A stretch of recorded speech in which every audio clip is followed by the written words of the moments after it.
Good morning. Welcome to another great edition of Intuit Developers Friday Morning Hangouts. Hi, Jam. Good morning. Why don't we just jump right into some introductions on who we have here. We have a lot of special guest accountants on my screen, so you want to give a brief introduction of who you are, where you work, and what you do? Who's going first? Kathy would be great. Oh, okay. Hey! Hi, I'm Kathy Iconis, CEO of Iconis Group, also founder of QBO Chat, a weekly tweet chat about books online. Iconis Group is an outsourced bookkeeping firm, and we only work with clients on QuickBooks Online. So that's our differentiator. Super. And where are you located? Oh, we're in Atlanta. Oh, great. Yeah, Kathy, you're a little bit quiet than you used to be. But we'll see. David, what do you do, and where are you coming from? Where am I coming from? The happiest place on earth, if you can figure out where that is.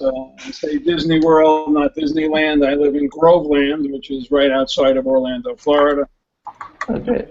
A CPA, CITP, CGMA, all sounds good, but I'm the youngest on the green here because I'm a baby boomer and everybody else is a millennial. That makes me a baby.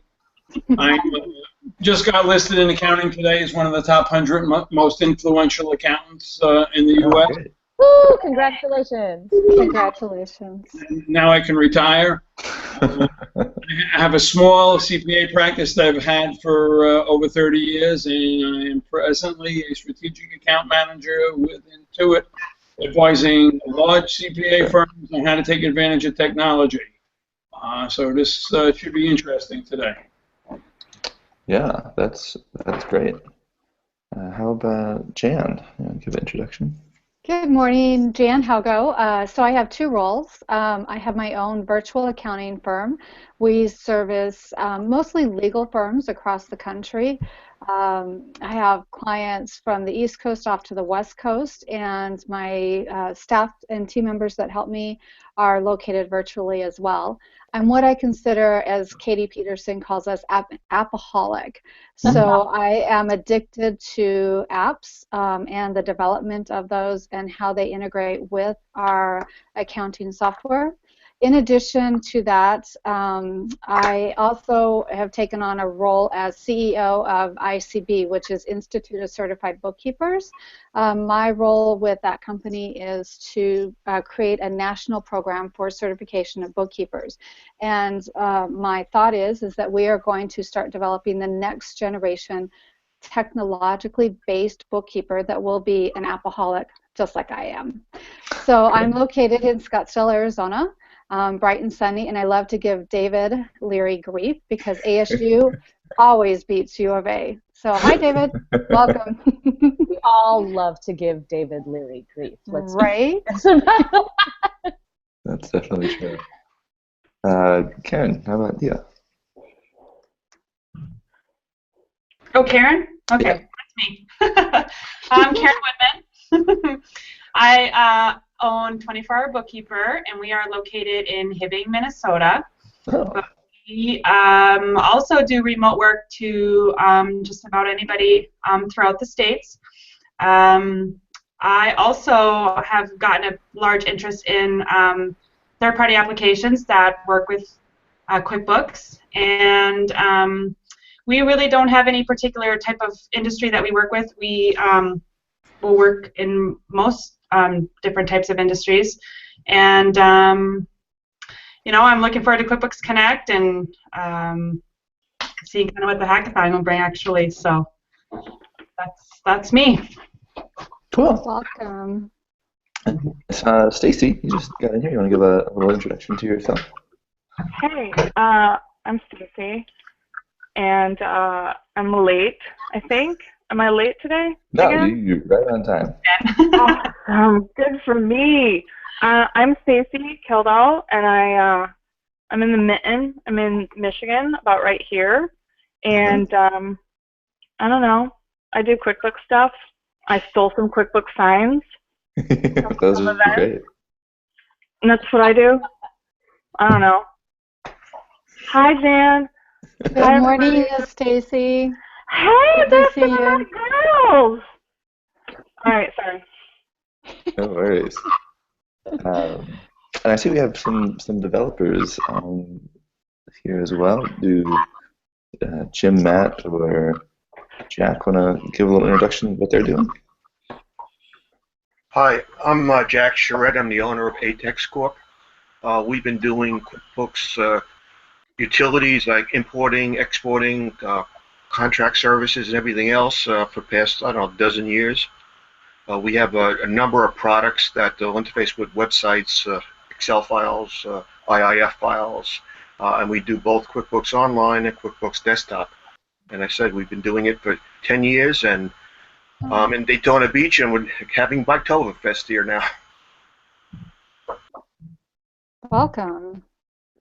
I'm going to have to come visit you, John, from Groveland. I hear you're having a music festival in Daytona shortly. Yeah, they're going to put that in the Speedway with that new Daytona Rising project for NASCAR. I'll get on my roller skates and roller skate over there. Yeah, just don't take I-4 though. Never take I-4. I don't do I-4.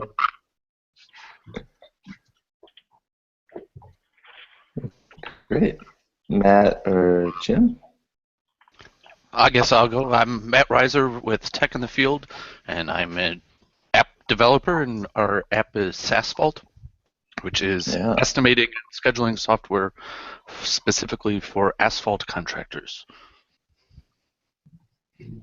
Okay. And then We like niches. Accountants like niches. So What do we like? niches. Everybody wants to be in a niche. Yes, we do. well, cool. Jim, I'm sure will chime in if he gets. Wait, I have to be right back. I think UPS is at my door, so I'll be right back. Oh, we'll get to see what Stacy gets in the mail. And I we don't get a know. gift. Stacey's going to be our Oprah today. And you get a gift, and you get a gift.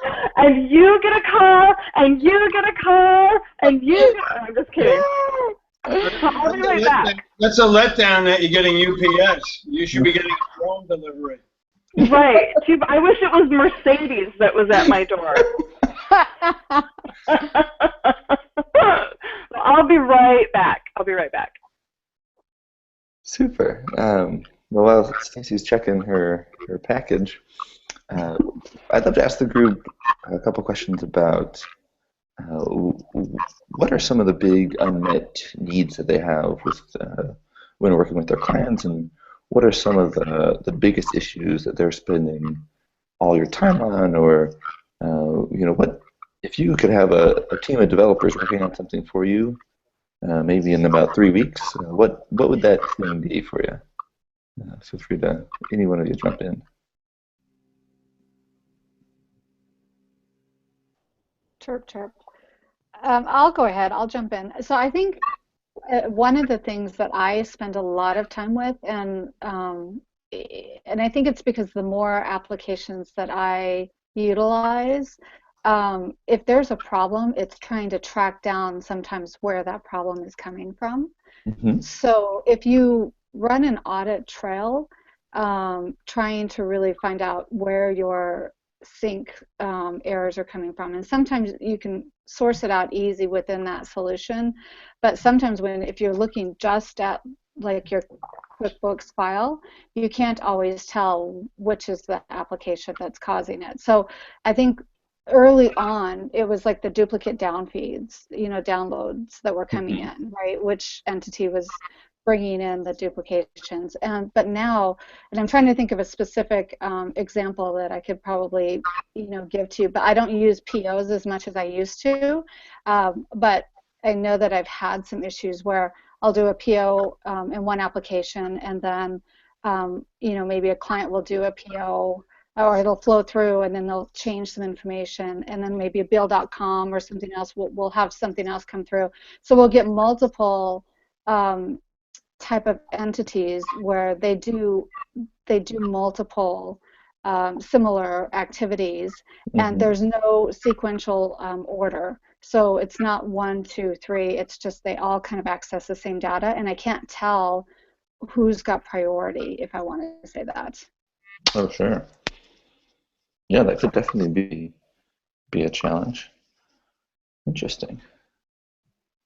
Karen or Kathy, have any troubles in your life? So I know that something that would be kind of a wish list item would be to have more time calculation software, estimating that is maybe more in the professional field would be nice.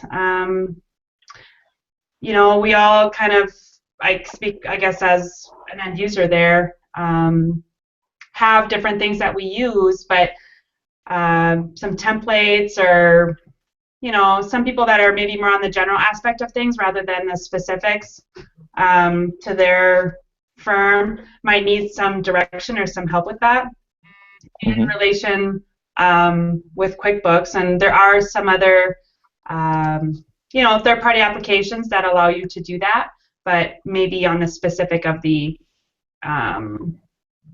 you know, estimating part of the professional services might be kind of a good idea. Yeah, and could you even, you know, all the developers that might be watching this may not be as familiar with what exactly that is. Could you go into more detail about what you mean? Okay, if you go to QuickBooks Connect, or, you know, if you're accounting professional, for example, you go to Scaling New Heights. In the professional services field, they talk a lot about value billing and things like that, and a lot of people, I think, don't have the direction. Yeah, you know what it is you're supposed to be doing, but that is a really hard area to get specific with, especially when you are, you know, billing on time. And a lot of people are not comfortable, I would say, being, you know, they just don't want to go to that because they just, you know, they don't know how much time it's gonna take, and so some people might be looking for some options to help them use a software that will allow them to put their calculations in there. You can say it's a little bit like project management, but you know, there's some back-end work that definitely comes with that. But I think on the professional services side, and it would gear to a lot of different people. You know, there's a lot of proposal software or, you know, templates for that, but the actual estimating part, and if we're trying to get into more value billing, you know, it might be a nice tool that I think is not really out there. So. Interesting. Yeah. Thank you. Kathy or David, do you have anything? Can you guys hear me now? Yeah. Yes, ma'am. Better. Okay. Good. I just had the idea that I have had a few interior design clients, and they have a very different workflow where it's almost, yeah, the workflow is very different. And so I've thought there's got to be some sort of app that can help these people where they pretty much purchase the furniture and all this sort of stuff, and then afterwards they invoice it, or sometimes they invoice it first and then purchase it and then whatever. So the flow of being able to connect all of these things into one and seeing if they're really making money and making sure they're tracking everything has been the biggest nightmare. So like job costing a little bit? Yeah, but it is, I mean, like we can do job costing, but like I've pretty much had to set it up so that the client has to do their own invoice. Well, and Kathy, do you have deposits on there as well? Yeah, if they do, I mean, they invoice in all different ways, and then okay, some clients you want to do a markup on, some clients you don't want to do a markup on. Then there's So something even with price levels.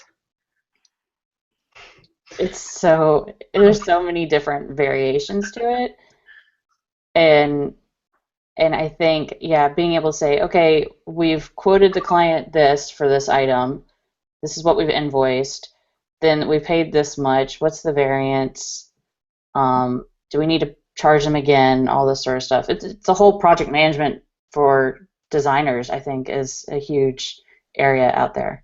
Interesting. And that brings up a good point. Interior designers, are sort of a niche that haven't been tackled yet. Mm-hmm. Do you guys work with other niches that you feel like?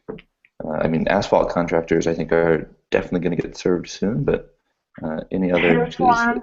I would say salons. Oh, really? I feel like hair salons. And what was the other one that I was talking about yesterday? Hair salon. Shit. Now I can't remember. Damn it. It was hair salons and something else. Probably barbershop. No. Event planners. Like event planners. I have like 4 event planner clients, and there's not anything really good that syncs with QBO. So we're using SOS inventory for one of my event planners because they need estimates and purchase orders, and that's it. They want their field people to be able to create estimates and purchase orders, and that's it. But they don't want them to touch QuickBooks, and so we're using SOS for it. So, yep. Yeah, that's great feedback. Because that, niche markets, I think, are something that a developer can really dive into and find use cases for, and hopefully make something really useful. Jen, were you going to add another one? No, I just think taking on that, I think, sometimes in the different areas, and I think you guys see this because across the country, it's great to have the niche markets, but sometimes because of specific locations, you need different, you need to be able to customize it a little bit differently. And I know Stacy does as well, and so does Kathy.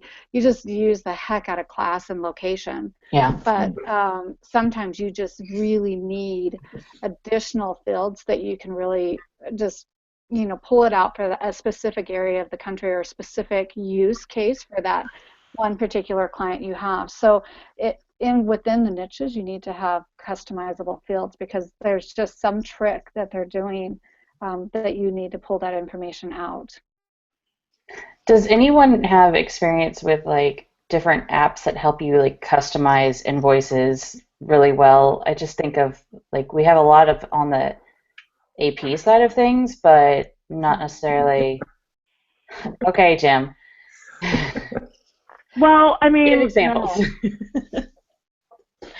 That people like that it's like, really easy to be able to navigate and say, okay, I want my invoice to look like this. But back to, grouping things. Yeah, you have the subtotals now. But for me, it's always the biggest thing is when you present an invoice to a client, it needs to be easy to read. And sometimes QuickBooks just can't deliver that. Well, you can upload your Word docs now. Yay!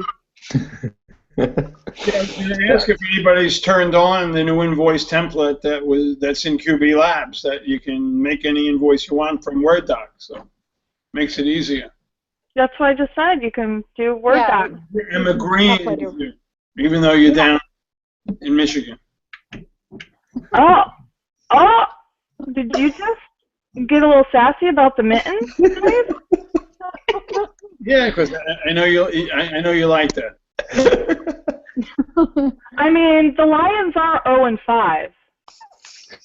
Who are the Lions? Yeah, but the Giants are 3-2. Oh man! Lions are 0-5. Pick this up. We're the best at losing. Who are the Lions? Oh boy. Oh boy. Exactly. Oh boy. I don't take any offense at that. They suck balls. We have a question from one of the. Yes, reel it back in. Sorry. We're gonna record this and put this up where? Yeah, who knows now? Hey, getting back to the point about having invoices in the field or any other type of transactions that field reps need to complete, what a lot of our customers do will just have them go out there with a device that can support an Excel spreadsheet type of document, and then all utilities can import that document into QuickBooks once they come back, or they can send it in somehow. That this way, you can the Excel sheet can have formulas and everything else you might need for estimating. Yeah, good point. It would be good to turn that estimate, if someone's using a tablet, to put your information directly into the estimate on a tablet, so when they leave the job, they can already have the invoice, so, rather than going back to the office. Yeah, they can send it in. I've always had issues with Excel just because while you still have those formulas, someone's bound to mess them up. Well, you can always protect some in formulas. Yeah, but then it doesn't carry over onto some devices too. Yeah, it's definitely a challenge trying to work between multiple devices and keeping everything synced up. Yeah, so one of the people watching this Hangout live wanted to just know, maybe back to the introductions. What are the average sizes of your clients in terms of, I guess larger firms, small businesses? How many, kind of employee size do they have? Something like that. If you just touch in on that point real quick. My clients range in size from like the solopreneur up to clients that make several $1 million and are about like 50 employees. Mm-hmm.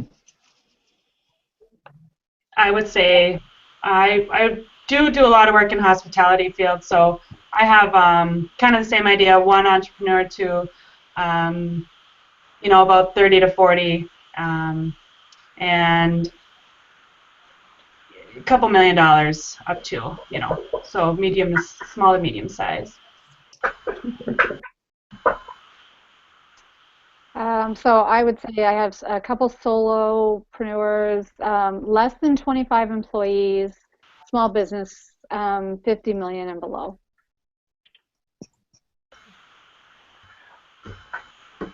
We are now focusing on small businesses who have, again, less than 20 employees. We don't want to deal with ACA specifically. And really service industry. So it doesn't really matter what the revenue is, because we have, some clients who there's 4 employees and they're doing, $20 million in revenue. So revenue doesn't matter. It's really the employee size, and we just don't want to touch inventory right now. And it's interesting, Stacy, when it comes to that, because of technology and everything we can do, a lot of times the amount of employees doesn't necessarily reflect because of all the tools that are available that so many people can use. I mean, it's crazy how much we can do with these tools. Yeah. Ours is really, it depends. It's like, the clients that we deal with there's 2 things. We want less than 20 employees and we don't want inventory. Other than that, we'll pretty much work with anybody. Interesting. And they can't be jerks. Yeah. You have to pay their bills on time. I feel like it also really has a lot to do with the number of transactions. So the complexity of how everything works. And that's what we care about usually. It's how we price out things as accountants of, okay, well, how difficult is the workflow and what we're going to be able to do to help them. I was just going to touch on a point that Karen made. We've been seeing a large increase in the number of apps that are out there for different niche markets. Do you guys have examples of specific areas or client markets that you've had that have just been totally transformed by a specific app, whether it's in hospitality or SaaSvault coming out, but somewhere specific that's really getting a big boost from one app? Well, I'll give you, I don't know if this is a good example, but we work with a grocery store, and we process, $20,000 to $40,000 worth of payables every week. And they kind of have a small office between their, bakery buyer, produce buyer, whatever. So they really don't have a lot of space. And they were initially looking for somebody in-house. They came to us as a referral, and we use Bill.com to process all their payables. it's such a smooth process, and because of that, they were users of QuickBooks Online before they came to us, and we've been able, between Bill.com, and we also use Google Apps. We use Google Sheets a lot, and trying to pass information back and forth without having to physically see each other. I would say it's helped in the flow and been able to move forward without feeling like they're, need more space and need to get somebody in there. We've just been able to really automate that process for them, and it's a pretty big process, for them. So. Super. Hey, does anybody use any business intelligence apps, financial statement, interactive amongst the group, out of curiosity? Yeah. Like, what would be an example of that? Are any of you, I'll mention names like DaVinci, Spotlight Reporting, Finnegraph, LivePlan. As I'm visiting these larger accounting firms, they're totally unaware of these tools. I love Fathom. I use Fathom for my own business, so I really love Fathom. I'm not a fan of Spotlight. I've used LifePlan, and I've used it for my business also, and I really like it just because it has a lot of, benchmarking, but I guess there's a couple of them out there, I guess, that. Yeah, and I've been out there. I talk a lot about LivePlan. I actually got certified in LivePlan because it's just easy, and most firms don't even think about creating a business plan, but that's value add that you can sell to your clients. So that's why I like looking at them. Yeah. So I use them all, actually. I think the only one I kind of worked with Fathom, so I don't know that one as well. And Spotlight, I was with you, Stacey. It wasn't my favorite, but I also use Bodhi Tree, which I love Bodhi Tree. I love Chris. Favorites. Bodhi Tree. Yeah, I love Chris too. So that's one of my favorites, honestly, because I think it's such a great product for someone who's really getting in the market. And I think LivePlan, if you really know what you're doing, it's great to get in there and work through it. I think it just depends on the need and the level of the person that's going to be utilizing it. Finnegraph also, it's got great analytics. The dashboard is just phenomenal. And again, Fathom and Bodhi Tree, those are my favorites, honestly. What's nice about LifePlan is they have a lot of extra reports that, I get a lot of people are like, well, I'm looking for this cost, and I'm looking for this, and I need to know what this comes out, and LifePlan has been able to provide or satisfy that need a little bit more. I think the only other thing I'd say is it QVinci, Stacey, that can take the separate companies and put them together as one. Yeah, like unlimited. You could have a jillion, and that's a technical term, a jillion QBO subs and a jillion QBDT files, and you can put them all in QVinci, and you can roll up all the income accounts to one income account. Like, I freaking love QVinci. It's amazing. Yeah, love it. So I still use Excel for my reporting for my clients. Kathy. I pretty much have a template. Yeah. I have a template that I create for my clients, like customized for whatever's going on in their business and things that I focus on and stuff. So it's hard. It's not like I have. It's hard to move from it. Well, it's hard to say, okay, here's an app, and here's an app that will let me analyze the business and figure out what things that we need to be focusing on and drill down on those reports that make sense. Like I need super crazy custom. Yep. That's what I was talking about with some of these apps. I mean, I think we need to have that ability to really get in and customize some of these things. And I feel that's why I like desktop so much is, I mean, how much could we just customize the heck out of that program? Oh, one thing that I've always wanted is, like, as a prior auditor, we would have basically a system that had all of our work papers in one place, and we would be able to link things to the GL, and it would update our work papers every period. And so I'm like, there's got to be a way that we can link either to Excel or Google Apps or something like that, and then be able to just roll forward a work paper every month or every year. so that we don't have to go back and update it and like, okay, the new balance sheet number is this. Interesting. Well, maybe by mid-November, someone will have tackled that problem for you. This has sort of touched on an interesting point that one of the watchers has had a question about in terms of your relationship with different apps. So everyone knows accountants are very influential in helping small businesses pick what sort of apps they're using, and how does the different pricing structure for apps affect your desire or your interest in an app? Whether they pay per user or like a yearly fee or monthly fee, or how much upsell, for additional modules, things like that.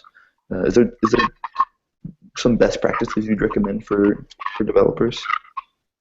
I won't work with people that charge a yearly fee only. It has to be per month. Oh, interesting. And it would be nice if they had a trial period in there. Mm-hmm. And I always like it when they have a pro advisor discount in there to help encourage. I mean, that's huge. There was a time where you could look through them and feel comfortable with the apps. Now they're coming up so fast that it's kind of hard to keep up. And if there was something that allowed us to, it just kind of gets our attention a bit more, and then where we could use it, or it is true. I think we are extremely influential to our clients. And the one thing I noticed that can be kind of, I know I've talked about it a few times in the past, but there is so much technology, and that adds up really fast. So $30 a month doesn't sound like a lot of money, but when you have $30 here and $4 here and $10 here, we haven't even provided any services, and they spend $200-300 in technology. So just to keep that in mind. I don't know really what the right answer is for that, but if there was something that, something that's maybe more affordable, I think more people would jump on it, or at least a trial period, or, and I think a per user fee is more typical and makes sense. And if there was something that if us, the accountant user, if we have different clients, maybe our fee to manage that is either less or minimal. I think that would help too, because a lot of times I'll have a number of clients on a particular app, and if my fee is limited, it helps a lot. Otherwise, I count as a user, right. So, and my fees add up too. So, can I ask everybody Stacey, for you guys, what do you think the average number of apps that you put on a client is? I try to keep it to like 2 or 3. I was going to say that. Okay. So even if we get, let's say, $30 a pop, we're looking at $60 to $90 per client, roughly. Mm-hmm. And they're usually fine. My clients are usually fine with that, because they completely understand that translates into so much time savings. Like, they totally get, like, they're like, holy crap, this is saving me 6 hours a week. That's $600 of my time, or whatever it is. Like, they get it. So I don't ever have to try to talk them into it. They just get it. So, and I think we probably need to do a better job of conveying that. You just said it perfectly. If we just said, okay, it's $30, but it's saving you $600. Mm-hmm. Yeah, and the clients, I think, that are coming to us, they're coming because they know what I do. So it's not, I don't ever have to try and talk them into it. They just makes sense. Yeah, they're already ready. Like, they're like, let's go. So it's not a matter of trying to talk them into it. Well, and there's a frustration as a business too that, they're looking for those options. Maybe they can't afford a full-time person or whatever, and so they need some of these apps to, and what I encourage too is if whoever's creating an app, whatever it may be, QuickBooks Online is really the financial piece of that business. So if they could have more options or more features, like for example in construction, if you've heard of Builder Trend, that is a very nice app because you could do so much more in there. And as a business, it services you on a much bigger level than what QuickBooks Online can just do for you, because it's meant to be just, you know, more on the financial side. So extra options is nice in the app. Yep. Do you guys look at yourselves as bookkeepers, accountants, or do you look at yourselves as consultants? Because when I'm going out to all of these accounting firms, and when we talk about number of apps, according to the study that Intuit did, most small businesses use somewhere between 15 and 18 apps. So if you could advise them how they can save all that time, like Stacy said, you know, are you doing the accounting or are you doing the consulting and just make their life easier? So it depends. So it depends on what they're coming to us for. So some of them are coming and asking me, like I have one client and they hired me specifically for consulting to come in and do the consulting. They already have a controller, so they don't want to hire me to do any bookkeeping. But then I have other clients who come to me because they want a bookkeeper.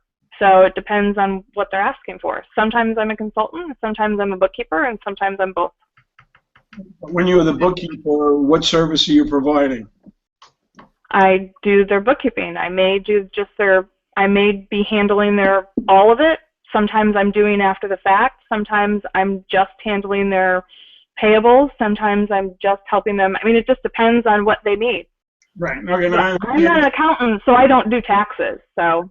I do both, but you know, I have clients where all I'm doing is after the fact payroll for them, and sometimes I just do payroll. So it just depends on what the clients need.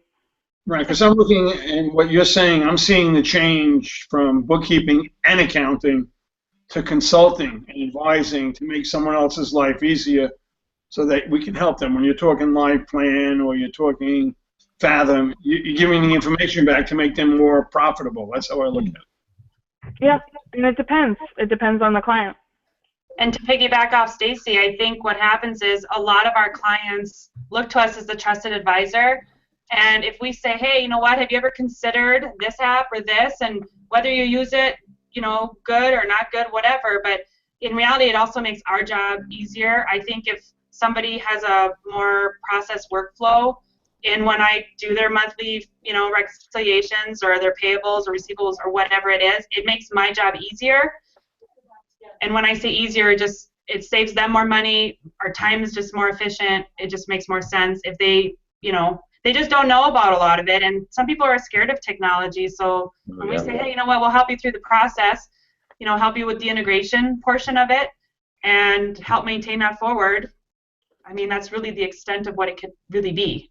You know, so that's the important part.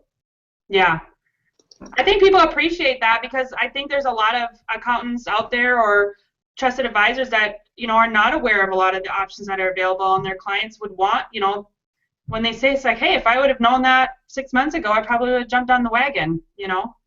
So. Sure. I think people are moving away from the term accountant bookkeeping and looking for exactly what you said. Everybody wants a trusted advisor now. Even the super large accounting firms like Deloitte, they dropped the name CPA off there. They call themselves consultants now.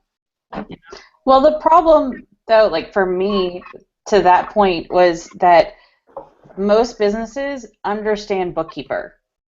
Accountant can mean several different things, but bookkeeper, like I work on your books, and it's taken me a long time to appreciate that term, because coming from the traditional public accounting firm, like that's not, they don't value that a bookkeeper. It's usually someone in the back office doing the work. So now that we've been able to transform the business into something that we're actually helping clients and stuff, I'm just, yeah, bookkeeper to me now means, yeah, I'm an advisor, but I'm using the term that businesses understand. Right. Yeah, it's a recognized term in terms of we're taking your information, getting it into your system, and then transforming or helping you transform it into financials. I think the new bookkeeper, the one that we've all become, is that person who is not only helping them create workflow processes, but also helping them understand their financials, you know, do forecasting, things that are on a day-to-day basis. You know, I've had clients call me up and say, I want to pay bonuses at the end of the year. Can I do that? They're not Right. going to call their CPA usually. They're going to call their bookkeeper, the person who's helping them out. So I think to me, I'm with Kathy, that term bookkeeper is just an understood, it's a daily, a person who's in their books daily, a person who's working them with the client on a daily, weekly basis, but that hands-on person. I think you're spot on with all of that, especially about the advising on a daily basis where the accountant may come in a month later or 2 months later and not really helping them at that point in time. I agree with you. It's all about the workflow. Mm-hmm. Yep. Yeah, I wanted to ask you guys, do you guys work with a lot of nonprofits in particular? Or any nonprofits? I wouldn't say mine. I have like. We're all like, oh. Well, it depends. No. I'd say this is probably not a good example of a nonprofit, but I work with some Chamber of Commerce, and the rules are a little bit different. But I don't. I personally don't have a lot of experience necessarily with, organization, nonprofit organization. Fund accounting. That scares me. Yeah, I don't work with nonprofits. So my company, the ICB, we are a nonprofit, so it is a bit different. Do you have a lot of nonprofit clients then? I don't particularly, but I do have a counterpart. She has over 200, and get this, she has them all on QBO. Wow. You can actually do it with classes. It's not easy, and you have to teach them how to use it, but I have set up some people just using classes to do those different funds, and it's like a workaround, I guess. But So Jen, maybe you have some insight then. One of the tracks during the hackathon is a prize for an application that specifically caters to the needs of nonprofits. Yep. And do you think there's some needs standing out to you about what these developers should maybe be tackling? I truly do. I feel that this is a growing industry. I am looking at the number of CPAs across the country as well as bookkeepers that are tackling not-for-profits and nonprofits, because it's just a growing, not only here but in Canada as well, a growing niche that we've got going. And even if it's a grassroots, somebody has to take care of that. Somebody has to really work on that, and it is a different animal. You just can't throw them on QuickBooks and say this take off. So you do have to have a different setup. You really need to organize it properly so that you comply with everything that the CPA needs. So yes, I think it is a requirement. Yeah. Any sort of specific problems you think are standing out? Well, exactly like what Karen said, you've got to make sure that you track the funds. I think one of the huge issues that I see is that people come at it from a perspective of maybe understanding the regular set of financials and not understanding fund accounting. And so when they look at a not-for-profit set of financials, if you want to call it that, then they can't put it in perspective. So really, getting some type of accounting that is going to help the beginner or maybe not as knowledgeable person to walk through that so that there's good explanation and helping them along the way. Yeah, interesting. Education, definitely education. maybe being able to set up your funds in a application, and then somehow that information comes in, because in QBO you can call it different things, to be more nonprofit related, the terms of the reports, the types of, rather than invoice, pledge, or whatever. But if there was something that allowed for you to set up your funds and work within that, and that information kind of moves over. So with the fund accounting, am I right in remembering that like the balance sheet doesn't work well in the classes, but it works better on locations?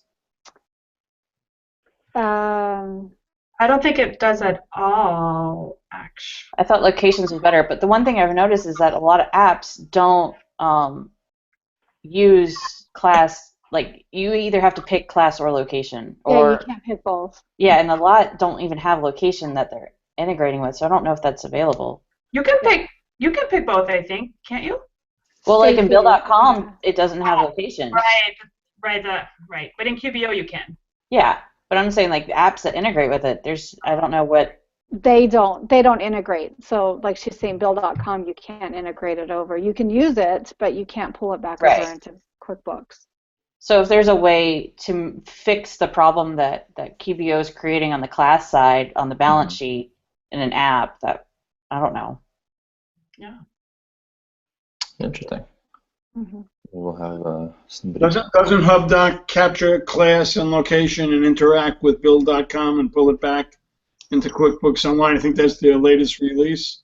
I'll have to go back and look at it. They just did a two-way integration, I think. They do go into Bill.com, but that's what we're saying is then from there, once it goes into Bill.com, I think it's location that doesn't pull over into QuickBooks Online.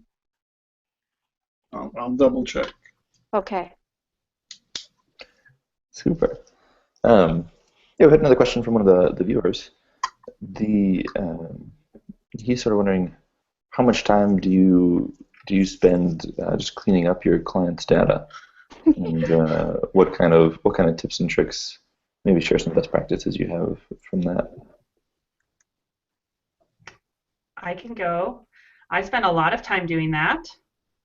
That's a big part of my business.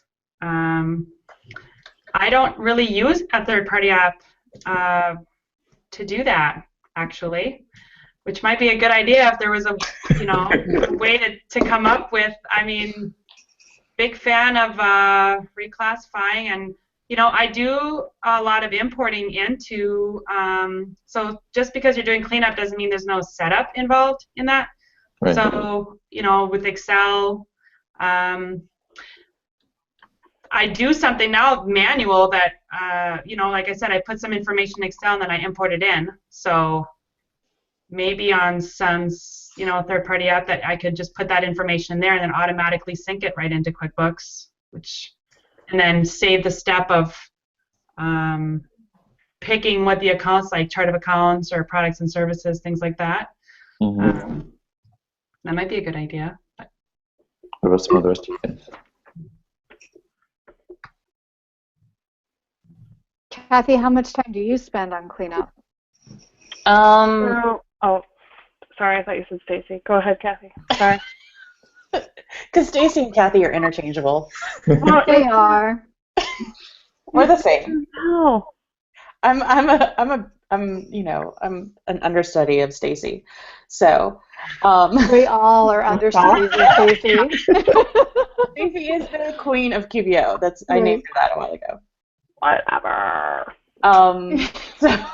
But I was gonna say I've kind of gotten into this flow now of basically most of the time that I'm cleaning up stuff is on the onboarding side, and then we're doing the work afterwards. So there's not much cleanup. You don't have to clean anything up because I hope not. You don't make mistakes in the first place. The main, we kind of set it up as a review process. So like a staff person's entering it, and then at the end of the month we do a review of it. So there's some cleanup, but not huge. Yeah. Interesting. It's usually coming in, Yeah. They don't work with anyone. They did the best they could with what they had. Right. But it can be a big. And that's when the 1,000+ fees come in. Right. Yeah. It's up front, yeah. But then once it's good, then and then if you incorporate some apps and your services, then it's great moving forward. I mean, it's easy peasy lemon squeezy. I love that. My kids, no. Cool. We don't spend a lot of time doing cleanup because we have a really very specific onboarding process where we trademarked the quick review process. So we do something that's called a quick review, and then we tell them everything that's wrong with it, and then we do the cleanup. And then we either, when we're done with the cleanup, we either bring them on board for bookkeeping or we train them. So it's kind of like a dating process. We either we do the quick review, then we do the cleanup, and then by the time we're done with the cleanup, we can tell whether or not we want them as a client, and we'll either push them to training and then send them on their way because we don't want them as a client, or we will give them a quote for bookkeeping, and so the books are clean, and so then we're doing the books, and then we will also train them to do the part that we're not going to be doing. So we don't spend any time really doing cleanup except for the initial part. And if they come to us and ask us for bookkeeping, we have them go through that process before we start to do their books. So we don't do their books unless we go through that process. And if they don't want to do that, then we don't want them as clients. We're not going to do books unless the books are clean in the way that we want them. Yeah. So they come to you with kind of a big mess, and you help them get through that, and then you... Or it might not. We might do the quick review, and there might not be anything wrong, and we tell them there's nothing wrong, so let's go.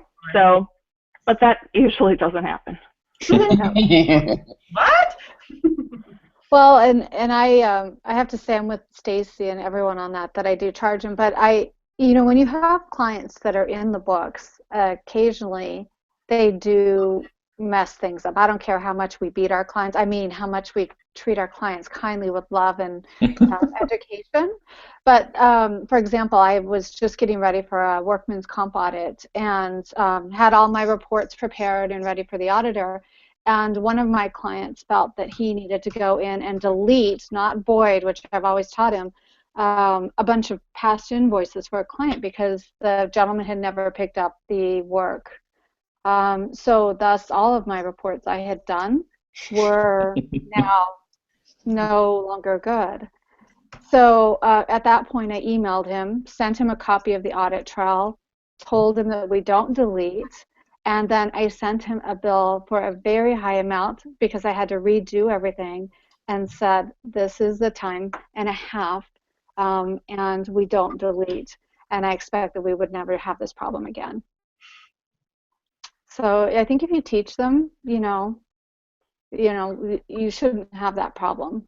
But Right. he understood, and it's just a process. And training clients is hard.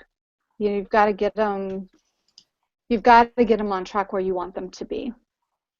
Yeah, we had a client who they kept messing up their credit card deposits so that they weren't matching the batches. So we revised their engagement letter and told them that for every deposit that they posted that included credit card transactions, that we were going to charge them $25. And it took 3 deposits where we billed them, and we, in the engagement letter, says that we just charge we have a credit card authorization, so it was 3 $25 charges on their credit card before he told his staff, stop. You guys can do checks and cash deposits. The next person who posts a deposit that includes credit card charges, that's going to get billed. I'm pulling that off your paycheck. And so nobody did that anymore. So it's you have to come up with ways that make it, so that took them 3 times. So it was easy to train that way. Yeah, it's an incentive when you really hit their pocketbooks. Mm-hmm. Sure, absolutely. Well, we're about to wrap things up, but I know groups like this don't get together all the time. So if anybody has any last-minute questions you want to share with the group or one from your peers, feel free to ask away. When's the first party at QB Connect? Oh, I think as soon as you get there, the parties don't stop. Just teasing. I'm excited to see everyone, actually. I think it's going to be great. Absolutely. Thanks, everybody. Yay! Well, cool. Thank you all for joining us. This video will be posted online for posterity if anyone wasn't able to see it, and then we'll be seeing all of you guys at QuickBooks Connect in a couple weeks. Yay! Yay! Thank you guys for coming. Thanks for everyone, Jack and Matt and everyone. Jim. Tim. Yes. Just trying to Starbucks. Yeah. Thank you, Thanks, everyone. everybody. Bye. You have a week. Bye. Thanks, Bye. everyone. See you. Bye, Wave. Bye, Wave. Yeah.